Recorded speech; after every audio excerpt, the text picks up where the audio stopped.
አዶናይ ነው ያበላሽ አንተ ሰግጠ ፈምስ ብሎ ቀጣጣጣ ትበል። ስማኝ ቆይ ተረጋጋ። ከህይወት የሚያስጠላኝ ሰው ማለት ነው ሐሜተኛ የሆነ ሰው። ሐሜተኛ የራሱ ህይወት መኖር የማይችል ቀናተኛ ሰው ደግሞ የባሰ ያስጠላኛል።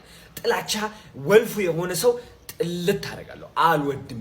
እኔ ከሱ የበለጠ ሰው አይቶ ለይቶ የሚያወድቅ ሰው ጥልት ነው ማረጋው። ጥልት በቃ ሀበሾች ማለት ነው አስመሳዮች ነን። ይህ ደግሞ በጣም ነው የሚያስጠላኝ። በጣም ግልጽ መሆኔ በጣም ይቆጨኛል።